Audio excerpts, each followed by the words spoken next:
Remember, the two biggest components of this pyramid of documentation at the top is, was there a permanent impairment? You should have all those evidence to support it. And does it cause permanent pain and restrictions with the ADLs? And you should have had that quantified. The quality and quantity, you should have it quantified. That's the pinnacle of the injury awards. So we have all 4 injury awards. We got horizontal documentation. We got vertical documentation. And then the big categories of not just explaining it, but the big categories in the narrative report are, can you explain why that causes pain or restrictions with activities of daily living? Number 1. Number 2, where are they at in the phases of spinal degeneration? Okay. And then how does that translate into the #1 disability in the United States? Those are all the big topics. In other words, it's not just gathering the information and giving your opinion and giving your impairment. What does it mean? Why does it cause pain or restrictions? Why is there not pain or restrictions in some areas, but there are in others? Where are they at on the degenerative chart? And then the last one is the spinal biomechanics. You've got to be able to explain the basics of spinal biomechanics, that this injury healed wrong, and I'm just dumbing it down right now, but this injury, because it healed wrong with type 3 collagen and the nerve issues, causes abnormal pathological spinal biomechanics. What does that mean? It causes pain, muscle spasms, reflex muscle spasms, pain, restricted mobility. Then it goes to the next step. Then it causes abnormal wear and tear with the bone, the disc, the ligaments, the tendons, the muscles, the sensory. We'll explain how it fires all those erratically and abnormally.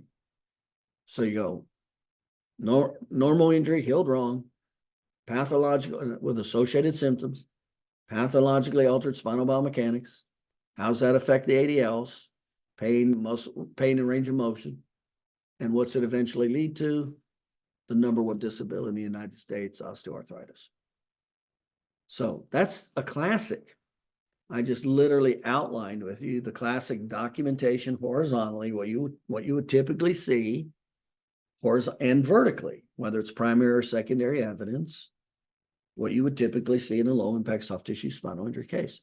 And typically that will lead to greater than a 3-to-1 injury award, because you'll have all 4 injury award categories supported with the documentation, not 2. So typically that leads to a 3-to-1 or greater injury award relative to the medicals. And now you become the authority. You know how to document it, you know how to explain it in all those categories, and you know how to put it into your narrative report. And if necessary, you know how to explain it in a deposition or trial testimony. And that's when you're gold. That's when you're asked to be the expert witness. You get all the referrals. That's when they ask you to open other offices, in other areas where they have clients, that they now trust you and they want your information, not, the guy over there who's missing half of the stuff, half of the information we just covered.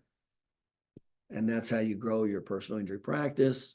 And that's how you open multiple satellite offices. That's how you create $1 million and more in personal injury.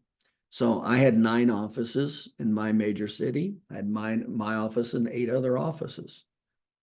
And that's what the attorney's like. Because typically when you deal with an attorney, depending on the size of the city you're in, if you're in a bigger city, it's not. If you're in a smaller city, it's not true. Usually those cases will be in that smaller city in the rural town. But if you're in a bigger city, when you talk with attorneys, most of their clients will not be in your backyard. They'll be in the surrounding towns of your county. That's where most of them will be. So it's nice not only to have your office to increase your personal, but as soon as you get other areas of other towns in your county, that's where you want to open your second office, your third office, your fourth office, stay within that county and go to those areas where they have clients but are too far to come to your area, because you've already sold the attorney. You've already got the business. You're just not cultivating it. That's what happens. That's how you grow a tremendous multi-million-dollar personal injury practice.